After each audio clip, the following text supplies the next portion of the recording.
to Movies I Watched in Film School. I'm Brianna. Allie. Kyle's here, I guess. Jake's eating a cookie. You are. Jake does not understand proper recording etiquette and shoved a cookie in his mouth right when we got started. Jake's choking on a cookie. Oh god, he's turning purple. He's dying. He's dying. He's dying. He's dead. He's gone. He's on the floor. He's gone. It's happened. He's dead. So this week we're discussing The Graduate from 1967, starring Dustin Hoffman. In case you couldn't tell from what we were saying earlier. You're alive. I made it through. Yeah, Came back. Gloria Swanson brought him back. We're not doing No, it. she Not used, doing Gloria she Swanson. used the rest of her spirit to bring him back. We're not doing She's Gloria gone. Swanson. I am eternally She had grateful. better be. Alright. I first watched this in an intro to film class, like the first film class I took in college in the winter of 20-something. And then I watched it again in a Movies of the 60s class 2 years ago. You saw it in the same intro class, right? Yeah. I think I took it a year or two before you did. But I think I took it my first semester in community college. It was the only film class I ever took, and it was like intro to film. And this is one of the movies we watched. And I picked this one off of the list. Well, it wasn't even on the list. I was just like, I know you had this class, and I know you watched The Graduate. We're watching The Graduate. Just because I really like this movie, and I feel like I argued with so many people in that class that just did not understand it. They were like, well, the romance doesn't make any sense. I'm like, yes. That's It does not. the idea. Like, Yeah. In my case, this is the first time I actually sat down and watched The Graduate, but via parody and cultural osmosis, I absorbed the main talking points. I went into this entirely blind, and it was an interesting time. Oh, you knew nothing about The Graduate? I knew nothing. sorry, back to Kyle for a sec. How did it line up with what you had absorbed from it culturally?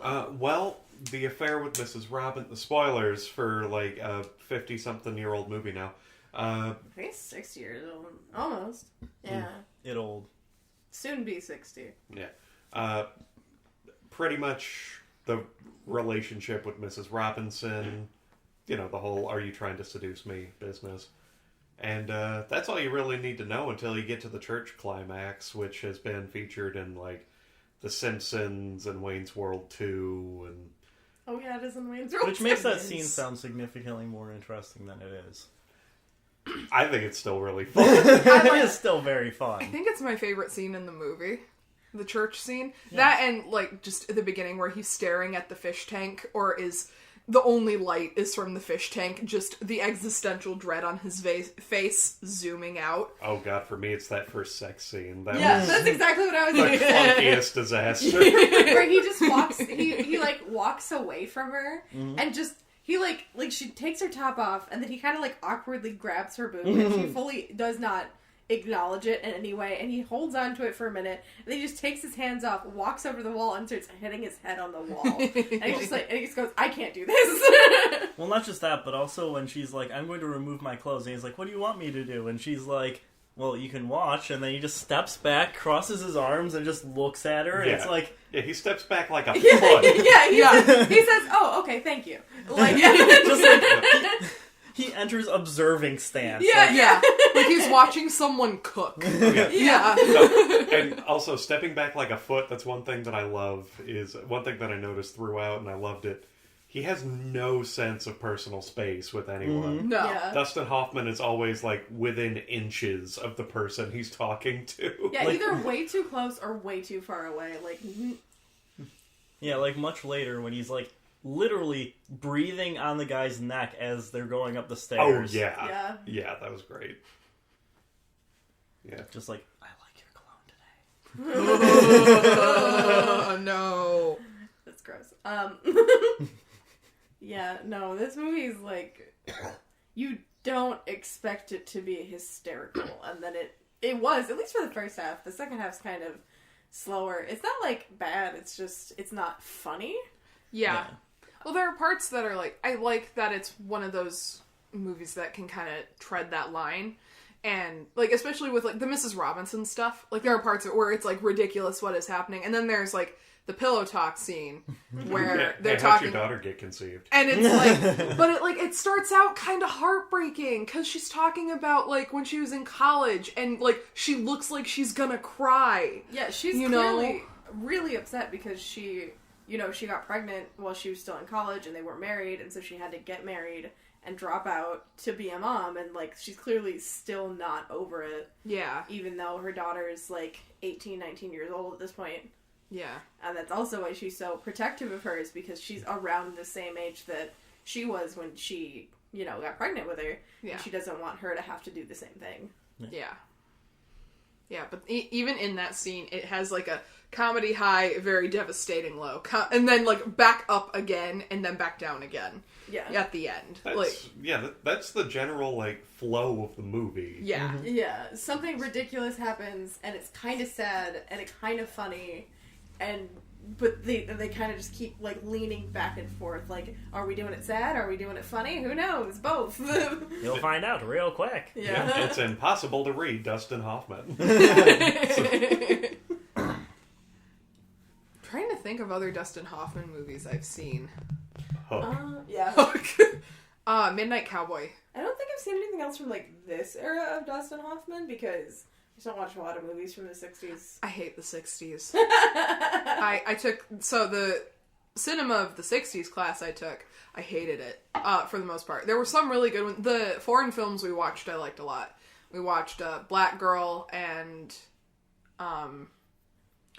Battle of Algiers. And after those two class sessions, I just left, like, cinema's beautiful. I'm thinking so much, just, like, I've seen a movie that I've never seen anything like it before. Mm. And then I watched Wild in the Streets, and I wanted to rip out my own brain. I was so mad. But this one, the first time I watched it, I was only, like, 18. And newly in college, and I don't think I got it. Yeah. And then I watched it in this class, and this time with y'all, and I was like, oh, I get it. I love this. Yeah, this movie's kind of wasted on, like, 18-year-olds. Yes. Yeah. Yeah. Yeah. Yeah, it gets grouped in a little bit with, like, Catcher in the Rye and whatnot, and it shouldn't be. No. Yeah. This movie's for people in their 30s that have a lot of feelings. Yeah. Yeah. Yeah. Because I mostly just wanted to nip this in the bud quick. I wrote down the clown movie. Okay. Yeah, we forgot about the clown movie! Yeah. I knew you'd remember at some Also, point. You always do. It was barely The Graduate. No, It was. It's not. Yeah, no, it's not. Other than the fact it's- that he just got home from college. It's the Yeah, that's first the- scene of The Graduate. Yeah, Yeah, that's that's it. That's it. Thank God. Except for, I guess, he kills Mrs. So, the clown movie is the movie that Brianna made for a different class. And most of the people in this room were in it. Yeah. Yeah. Kyle was the main character. I don't remember my name. Oh my god, you were Razzle Dazzle Jr.? Yeah.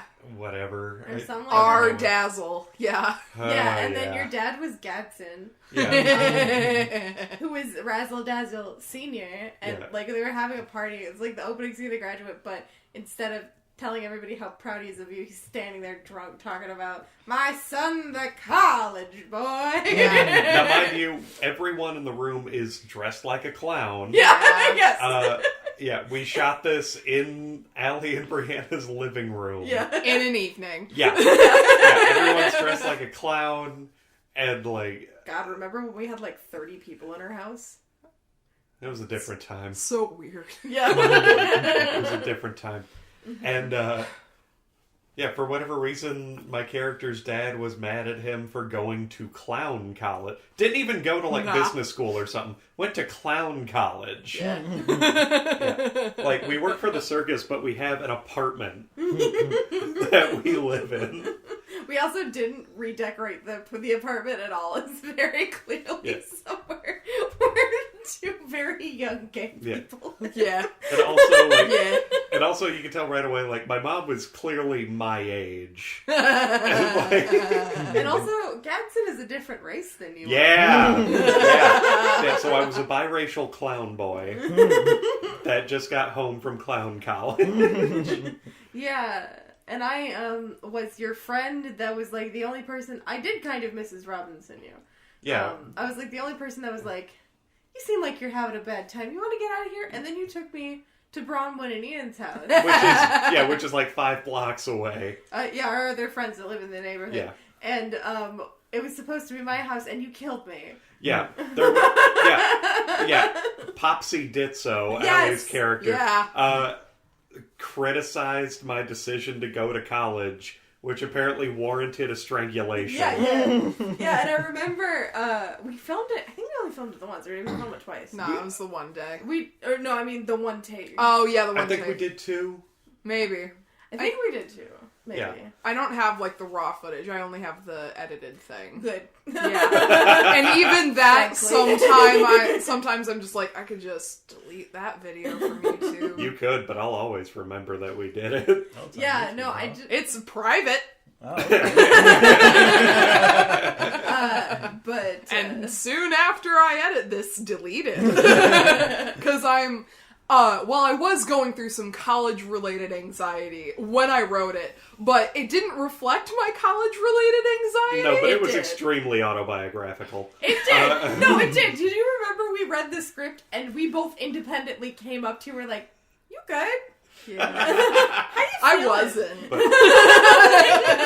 But yeah, Allie, you were describing the description of the strangulation. Yeah. So I remember you, Brianna, you told me to make it look realistic, and so I was genuinely hitting Kyle as he was strangling me, and I slapped the clown nose off of his face. Yeah. And it's still at their house.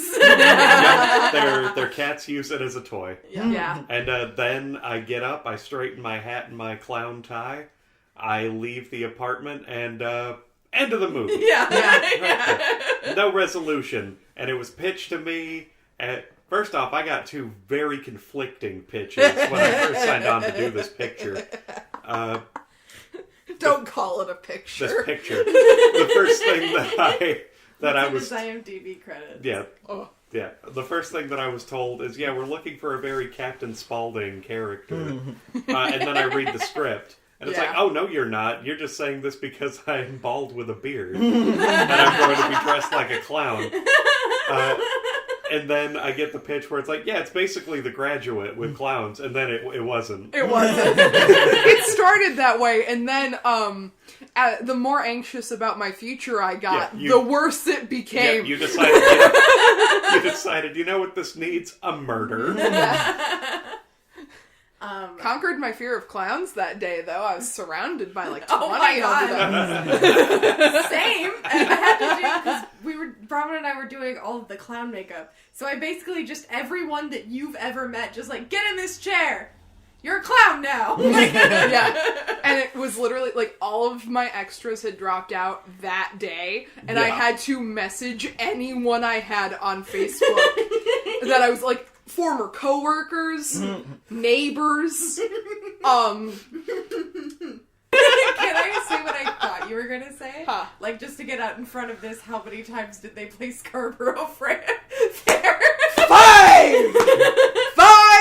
times! Yeah. I was gonna swear so much! 5 Scarborough Fairs, 3 Sound of Silence, 1 April, and then they played the opening bit to Mrs. Robinson like 4 times, and the actual song is not in the movie. Couldn't get the rights. So, while we're still not talking about the actual Graduate, hey Brianna, how do you feel about Simon and Garfunkel? I love Paul Simon. Emphasis on the Garfunkel. I love Paul Simon. Emphasis on the Garfunkel. That was your answer.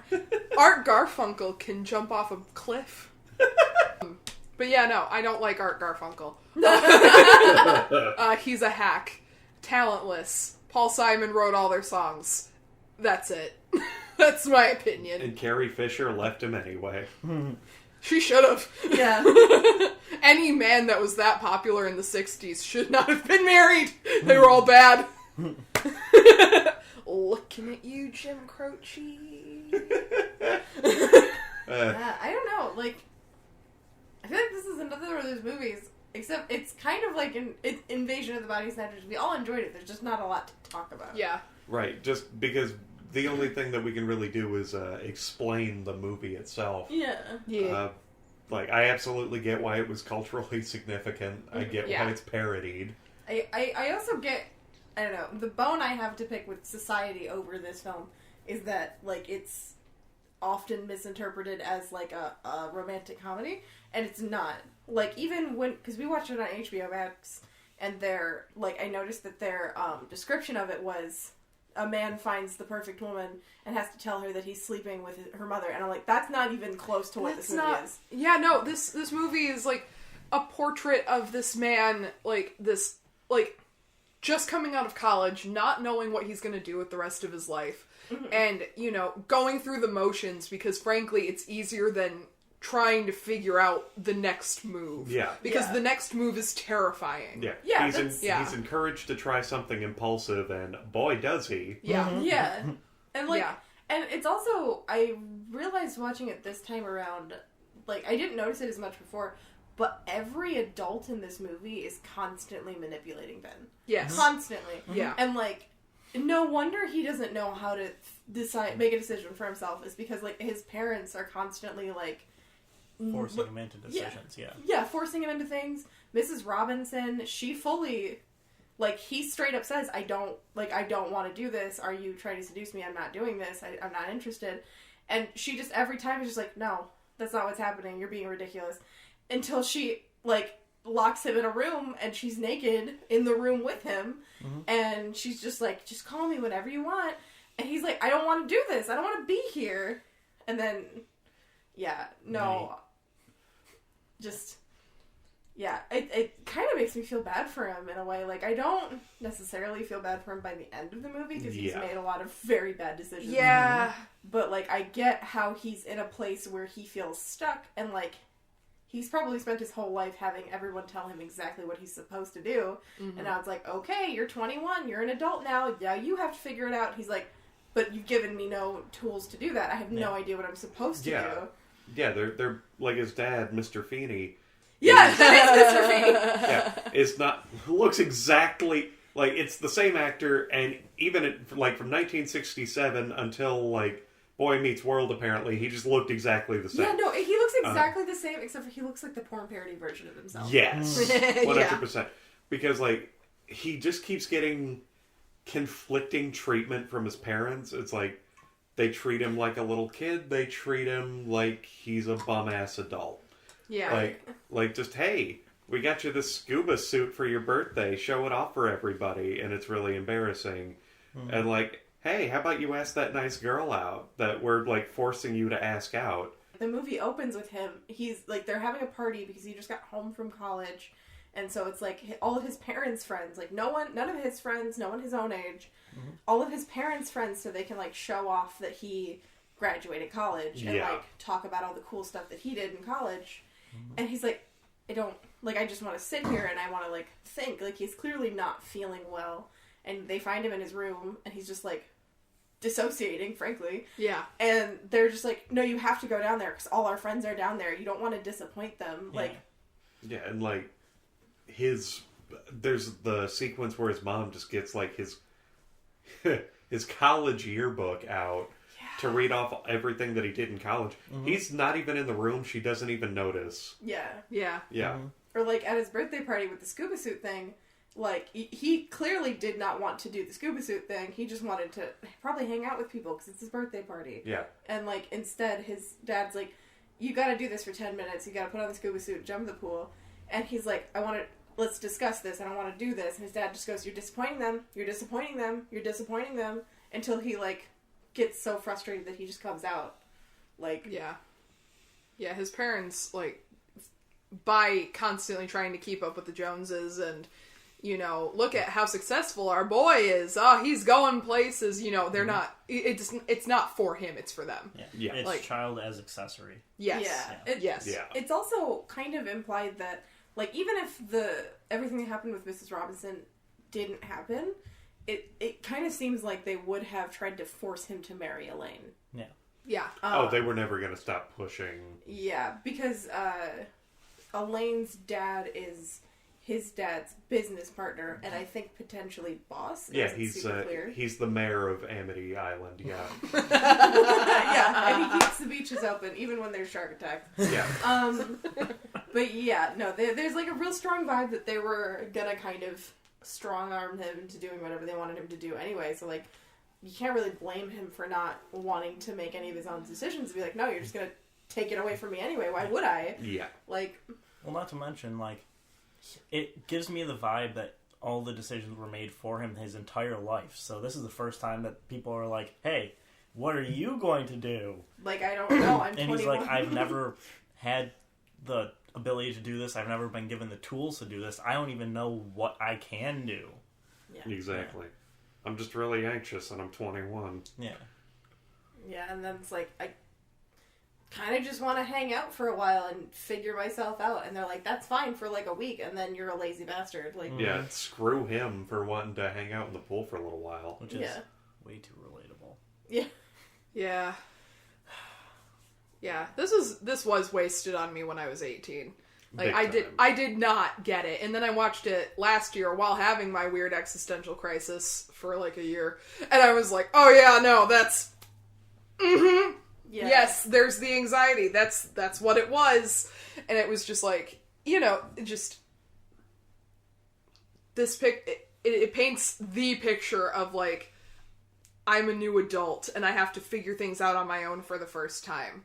And it's so weird to see it. Yeah, and it's honestly not that surprising that the first person that like isn't constantly manipulating him, Elaine, is he immediately latches onto. Latches. Like they go on like 2 dates, and then he makes Yeah. his first decision of the entire movie is that he's going to marry Elaine. Yeah. And he decides he's going to marry her, tells his parents that he's going to marry her, does not say a word to her about it, moves to the town she lives in, and then stalks her. Now, mind you, we've skipped over this detail. Elaine is Mrs. Robinson's daughter, the woman who manipulated him into an affair. Yeah. Yeah. Yeah. I just... When you mentioned the fact that he told his parents that he was going to marry Elaine... You remember the scream. I just remembered the scream that his mom did. That was just out of nowhere. Yeah. Very shocking. Yeah, she shrieks like she's about to get hit by a bus. Yeah. Or she just got hit by a bus. Yeah. And then he proceeds to tell them, no, I haven't told her yet. This is just something I came up with. And they're just like, what? Oh yeah. Just, so when did you guys talk about this? Oh, we haven't. Well, did she say yes? No, she didn't. Like... She doesn't even like me. No, she's just... Well, does she want to marry you? No, she doesn't even really like me. And then he just leaves. Yeah. Just leaves him on that note. Yeah. Which is in its own way. Yeah. Which is in its own way kind of fitting for how, like, they have been shoving him into these situations. Yeah. Yeah. Like... And then he kind of does to Elaine what everybody's been doing to him. Just like, no, this is what you're doing. Yeah, this Yeah. is I've what's decided. happening. Yeah. I'm the one that's decided this time. Yeah. Yeah. Yeah, and then he turns into just the worst stalker. Yeah. The worst. And he keeps on not moving out, even though the guy who's renting him the place is like, I want you out of here. Yeah. Yeah, he rents a boarding house room from this greaseball of a man who's got like 6 frat boys as tenants. And anytime something bad happens, everyone's ready to kick his ass. Yeah. I actually kind of liked because, like, Yeah. you, like, I don't know, you kind of, I think, are sort of set up to see the landlord as a bad dude, but, like, he's not wrong. No. No. Like, No, I'd kick Ben out too. Like, leave my house. You're a troublemaker. Yeah, Goodbye. like, you've been here for 3 days. You skeeved me out, like, when I first showed you the apartment, and now there's a screaming girl in your apartment, and when we come to see if everything's okay, you're very shady about it. Yeah. You gotta go. And then a man is in my building yelling about how you're a degenerate the next day. Yeah, the mayor of Amity Island comes down here to call you a bastard. Oh, God. I will not shake your hand. Yeah. for stepping his wife. I don't want you to. You let all those people die. Frankly, I'm disgusted with you being bought by the mob. Yeah. You let that big shark eat a bunch of people. You're in bed with Big Shark. I will not question his choices in life. I will. I mean, some people are just attracted to sharks. What? What? He's It's a in bed thing. with Big Shark. I'm gonna need some elaboration on that one. I don't want it. My Jake, foot's are you asleep. attracted to sharks? Please say no. How do you feel about dolphins? No. Dolphins are horrible people. Like, dolphins Banana. are the horrible people of the ocean. Banana's afraid we're going to replace them with a dolphin. Kyle did this to me. We got tipsy and played a very mean-spirited card game once. Yeah. Yeah. Kyle's hobby is giving Banana new phobias. As far as my phobia list goes, that's a lot lower tier. That's why birds like to stare in the window so they could try to watch you change. You won't do this. Allie's been sending me videos of good burbs to counteract it. I sent it to Kyle too. I found a video on Twitter of a bird taking a bath. It was very adorable. It was a good bird. The Graduate. Graduate. Something I do like about movies from the 60s, probably like honestly the only thing besides the music, is shot composition in movies like this. Because you said it really early in about Kyle, about the long takes. And I was like, yeah, I love it. I love that.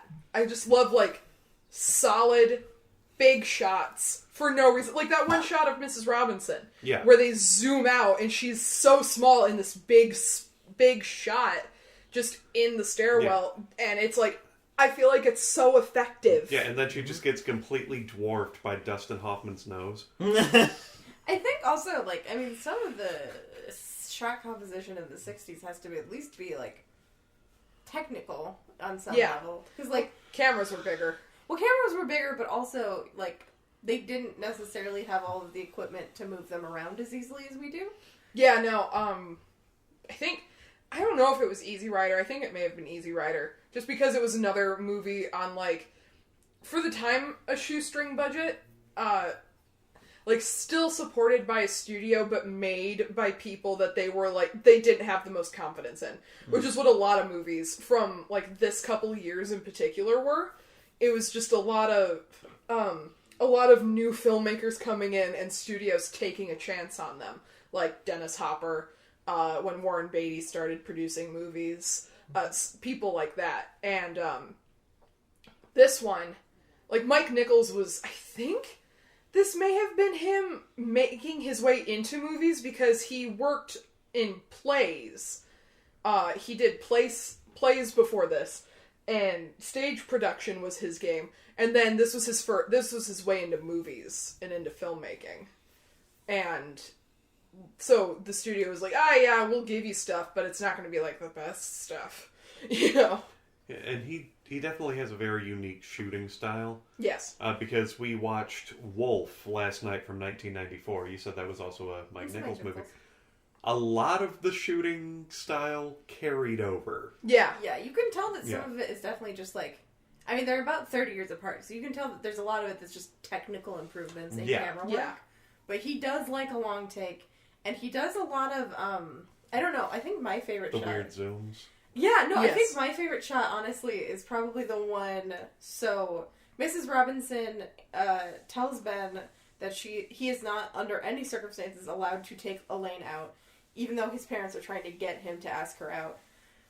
And then his parents do eventually, like, wear him down and get him to ask her out.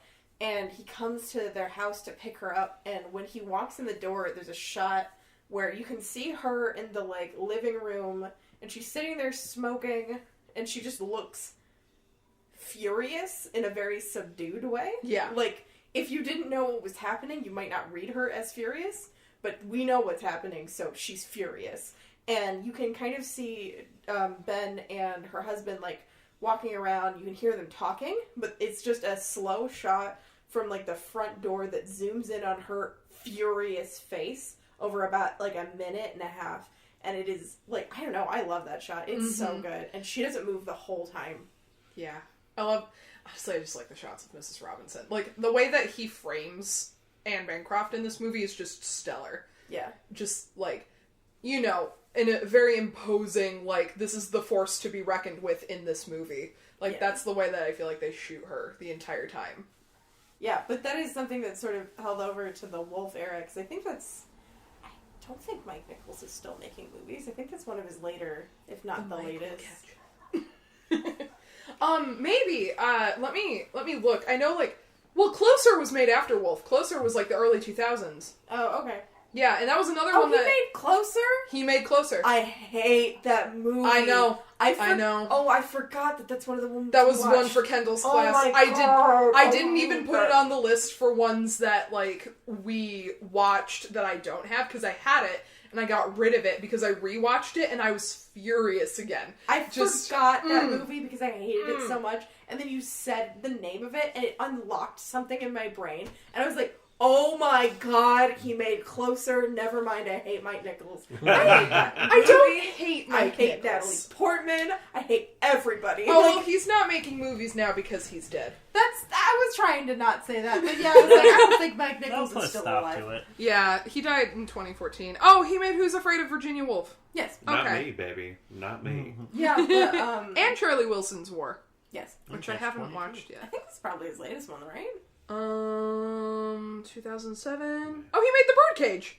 Anyway, there's like 30 Wow. years between them. Yeah. Yeah, no, it looks like that was his last one, was Charlie Wilson's War. There's like 30 years between these movies, and like you can tell that they have very similar shots, but like the difference is, I think also there's just a lot of stylistic differences between the way we shot movies in the 90s and the 60s. Yeah. But also that had a lot to do with the fact that we could do more interesting shots now. Yeah.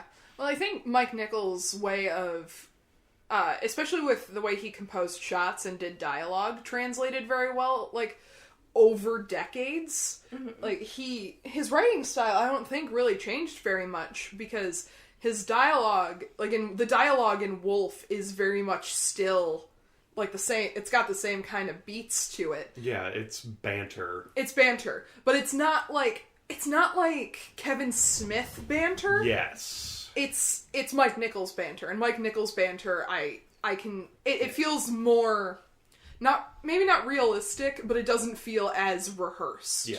Also, y'all should watch Wolf if you haven't seen it before. Wolf is a good time. Yeah. Yeah. Honestly, my Mike Nichols recommendation would be The Birdcage, but that's one of my, like, I need to feel better today movies. Okay. Yeah, I like that movie a lot. It's really fun. It's so fun. Okay. Yeah. I've never seen that one either. Oh. Oh man, Robin Williams and Nathan Lane run a drag show in Miami. It's, Oh. Yeah. That sounds like a And good time. they're in Husbands together. Yes. Yeah. Okay. Yeah. Yeah. It's beautiful. Hank Sounds like a Azaria's, good they're incredibly gay made. Yeah. Yeah. I don't wear shoes because they make me fall down. And their I'm a combination of Lucy and Ricky. and their son is trying to marry straight, Yeah. Yeah. and they have to try to pretend. Trying to marry Harrison Ford's wife. Yeah. Because she's always looked 21. But yeah, The Graduate. The Graduate. The last note I had was about the long takes. Oh, but I do, so the book that I had for this class goes into depth about the Best Picture Oscar nominations for this year, or for 68. So it was, I wrote it down because I knew I'd forget some of them. It was The Graduate, In the Heat of the Night, Bonnie and Clyde, Guess Who's Coming to Dinner, and Dr. Dolittle. Was Dr. Dolittle the one that was coming to dinner? Yeah. Okay. Eddie Murphy. Guess who's coming to dinner? Dr. Doom. Oh, it was the one with Rex Harrison? The Ghost and Mrs. Muir guy. What? He was like at You this said that like I would have known that one too. so the theory about this version of Dr. Dolittle getting on the Best Picture list with all of these, like, newcomers was that it was, like, the last-ditch effort from the studio system. Just like, please, God, put one of our musicals on there. Please! You know, but the 50s were over. Nobody wanted musicals anymore. So the studios made Dr. Dolittle, and this was, like, one of these movies was kind of to counteract you mentioned Cleopatra, and that's what made me think of this. 5 hours long. That movie was such a failure, and a costly failure. Oh my god, yeah, Liz Taylor was nuts on that set of that movie. Because she could kind of just demand whatever she wanted, and she did. And she and her husband were up and down and the stars of the movie, and it was insane. And so production went on forever. It cost way too much money, and they did not make nearly enough for it to be worth it. Okay. And so I forgot which one, but one of those movies, I'm pretty sure Bonnie and Clyde was like the one that they were like, I guess we'll just take a chance here. We'll do it. You know? Like, give Warren Beatty a producer credit, why don't we? And yeah, and it was a bunch of newer, it was the new school of filmmakers. It's like when it happened again in the 70s with Scorsese and Scorsese. Spielberg? Spielberg is the one you got trouble with. You love Spielberg. I do. Are you a Skrull? Say something Banana would say. I can't think of just one. It's them. How do you feel about feet? Ew. Okay. That's an easy one. How do you feel about birds? They're terrifying, but I'm coming around. Okay. If I said you had a bird in your mouth, how would you react? Badly. Birds in your mouth. Looking like a fool with a bird in your mouth. That's a callback. Ba-dum-cha. Yeah. Let me look at my notes one more time. I had a note. Yeah! I don't have anything to say about this other than I noticed that this is something Mike Nichols likes to do, and I think it's very funny. Eyeline shot where he's like zooms in on something through something else. So like if a character's standing with like their hand on their hip, he'll like zoom through the like open space of their like I love that shot. arm. Yeah. Or like one point through like a fountain. Yeah. And then there's one that was absolutely perfect where Mrs. Robinson is like accosting Ben and she's naked, but the way the camera is, cuts off her boobs basically, and you can kind of see over her shoulder at Ben, and every time his eyes flick down, there's like a one single frame of her boobs. Yeah, and then like it goes back to Ben. I love stuff like that. I forgot about that. Yeah. Because it's so good. Because like he synced it up. He synced it up so that every single time Dustin Hoffman's eyes kind of like migrate downwards, there's like just the one frame of what he's looking at, and it's very funny. Yeah, I actually have a note too that is prior knowledge that came to mind. Y'all know that. Okay, so The Graduate is based on a novel, right? Yeah. There's a sequel. What? There's a sequel novel. I don't remember what it's called. But The Graduate 2, Electric Boogaloo. Ben and Elaine are married. And no. And they have kids. What a mistake. Not only that, Mrs. Robinson is a part of their lives. She's Graham, I think they call her. They call her Graham. Awful. And it's about them trying to like get their kids into a private school. And for whatever reason, the plan is, hey, Elaine, let's get your mom to seduce the dean. What? Yeah, Mrs. Robinson. Yeah, Mrs. Robinson's gonna go Forrest Gump it for the troops. The Graduate 2, Mrs. Robinson's back. She's back and she's hornier than ever. God, and then there was another one. It's like it's like a weird meta sequel that was actually a movie with Jennifer Aniston. It's called Rumor Has It. Oh, yeah! Yeah. I see that at work all the time. Yeah, where she finds out that her grandma was the inspiration for Mrs. Robinson. There is like the spiritual sequel is 500 Days of Summer. And like literally the opening scene of 500 Days of Summer is talking about how the main character misunderstood the ending of The Graduate, thinking that it was a romantic movie, and that's informed how he approaches romance for his entire life, and that's why he's so bad at it. I didn't swear. You did it. Yep, you don't have to put any money in the jar. Like, that's why he's so bad at it. And, like, there's a scene in also where he takes Zooey Deschanel, Summer. That's her name. It's in the title of the movie. He takes Summer to see The Graduate with him and says it's his favorite movie, and he thinks it's so romantic. And she's crying through the whole second half of the movie. And then when they get out to the lobby, she breaks up with him. Because she understood it, and she understood that that's what was happening to her. So, for those of you listening that haven't really seen it before, it ended with him with The Graduate, ended with Ben stopping Elaine from getting married by not only disrupting the wedding, but he fist fights her father. Yeah, he fist fights most of her family. Yeah. And, like, her mom beats the crap out of her. Mm-hmm. They're fighting their way out of the church. Sorry, another thing I noticed this time that I didn't notice before. Did you hear what Elaine said to Mrs. Robinson, that Mrs. Robinson then punched her in the face? No. Mrs. Robinson said, "You can't go, it's too late." And Elaine looked her dead in the eyes and said, "Not for me." And then Mrs. Robinson slapped her. 3 times. Did not catch that. Yeah. But it was. I didn't catch it before, but that's metal. Yeah, that's solid. Yeah. But, like, they have to fight their way out of the church. Ben is swinging a crucifix at the wedding party. They lock them inside, they flag down a bus, they get on, and they look real pleased with themselves for about 30 seconds. Yeah. Before, oh God, what the hell did we do? Sets in. Mm-hmm. So Mike Nichols didn't tell the actors that he was going to do that. He told them basically that they were going to cut as soon as they sat down. So that's the actors sort of decompressing from the shooting, and he kept that whole take in because he wanted it to be the characters kind of like, okay, we did, coming what down now? Off the high. Yeah, like, oh, what now? Yeah, what the hell did we do? What now? Yeah. Mm-hmm.